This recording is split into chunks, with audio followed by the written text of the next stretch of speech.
Imagine a government doesn't raise your taxes, doesn't pass a new law, doesn't knock on your door.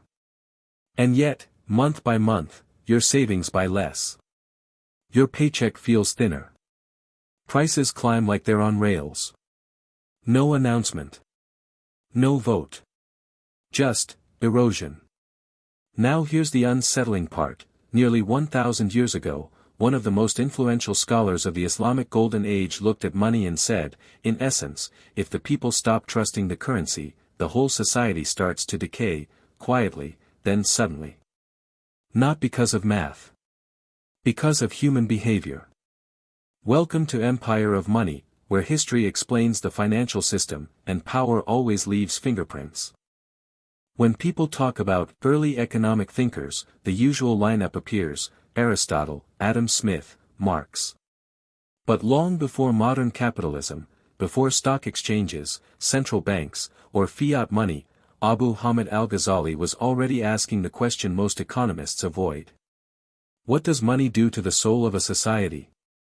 Al-Ghazali was born around 1058 in Tus, in today's Iran. He rose through the intellectual world of the Seljuk era and became a professor at the Nizamiya in Baghdad, one of the era's most prestigious institutions. But he wasn't famous because he was comfortable. He was famous because he wasn't. He lived in a world where the Islamic realm stretched across huge trade networks, from Iberia to Central Asia, dense cities, sophisticated markets, busy caravan routes, and a money economy that was becoming more complex by the decade. And he watched what often happens when commerce accelerates faster than character. People begin to treat money as a purpose, not a tool. Shortcuts start to look smart. And public trust becomes something everyone spends, but no one replenishes. Al-Ghazali's economic thinking shows up especially in discussions around how money should function in society: gold and silver coinage, exchange, trade ethics, and social welfare. His core idea is simple. Money is not the finish line. Money is the road. A road isn't valuable because it's pretty. It's valuable because it connects people, farmers to markets, workers to wages, buyers to sellers. In that same spirit, Al-Ghazali argued that when money stops doing its connecting job, when it's treated as something to worship or lock away, society starts to malfunction. This is why he criticizes hoarding so intensely, not as a cute moral lecture, but as a systemic problem. When wealth is removed from circulation, it doesn't just sit harmlessly. It changes the entire environment. Fewer transactions. Less opportunity. Tighter credit. Weaker demand for labor. And rising resentment. Not because goods disappeared, because flow disappeared. Here's where Al-Ghazali sounds almost modern. He understood something that today we dress up in academic terms. Information asymmetry, transaction costs, moral hazard. But he described it plainly. When people believe they're being cheated, they stop cooperating. And when cooperation dies, markets don't correct. They break. So he targets behaviors like false weights and measures, concealing defects, manipulating scarcity, exploiting panic. Not because profit is evil, but because profit without contribution is poison to a marketplace. He wasn't anti-trade. He believed trade was necessary. His enemy was the kind of success that only exists because someone else got trapped. And notice what he's really protecting: the invisible contract between strangers. The belief that if I accept your coin today, I won't regret it tomorrow. That belief is the foundation of every economy.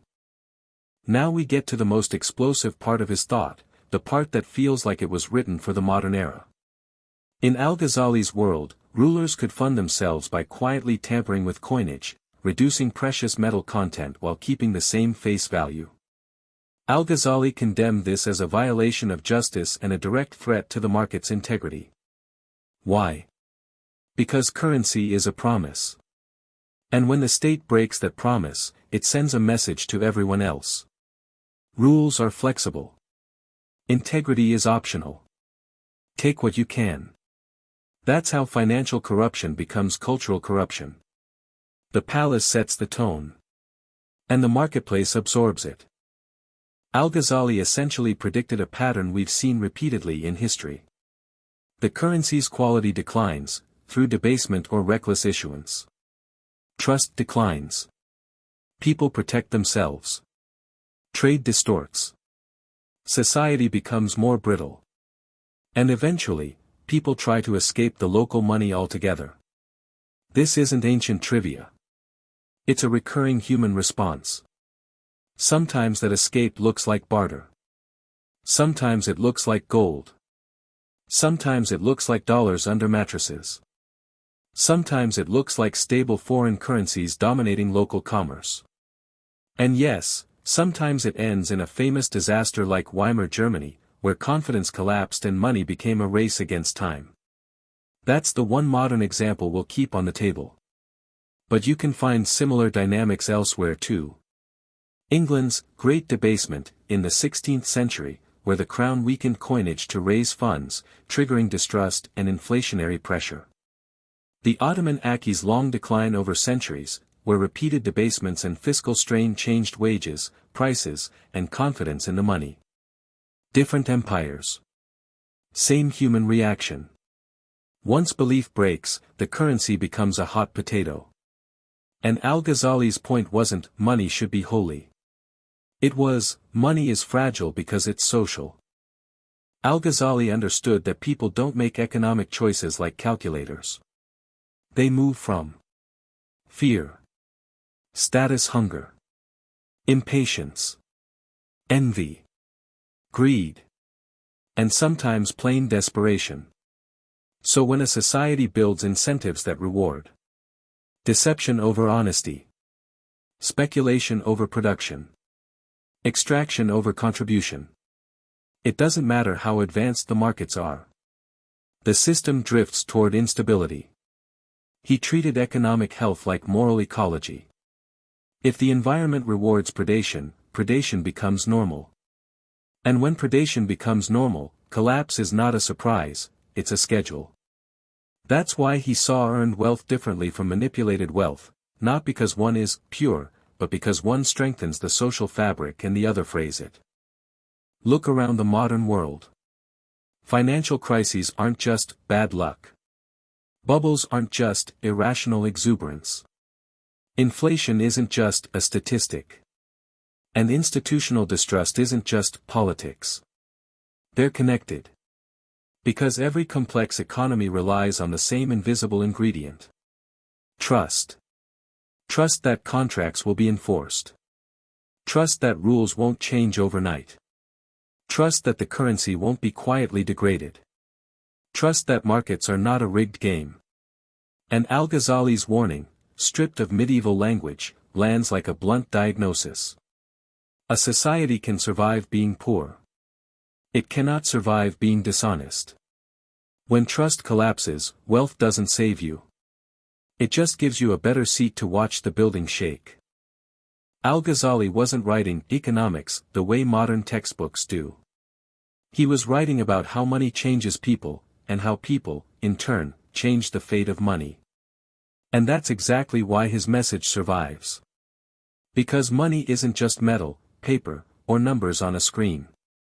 Money is an agreement between strangers. A shared belief. A collective we. It's the invisible handshake behind every paycheck. The silent assumption inside every receipt. The fragile confidence that tomorrow won't punish you for trusting today. And here's the uncomfortable part, when that belief starts to crack, societies don't collapse in one dramatic explosion. They decay in stages. First, small dishonesty becomes normal. Then rules become flexible. Then people stop expecting fairness. Then they stop behaving fairly. And once that happens, the system doesn't need an enemy to destroy it. It begins destroying itself. Because when trust dies, everything becomes more expensive, not just financially, but socially. Contracts need more enforcement. Deals need more protection, and history is brutally consistent. When money drifts away from responsibility, the structure becomes fragile, slowly at first, and then all at once. So if you want to understand crises before they hit, don't just study charts. Study incentives. Study trust. Study what gets rewarded in the shadows. Because economies don't break when the math fails. They break when the belief fails. This is Empire of Money. If this gave you a new lens, subscribe, because the past doesn't stay in the past. It returns. As policy. As inflation. As bubbles. As collapse. And if you don't recognize it in time, you'll pay for it, whether you agreed to it or not.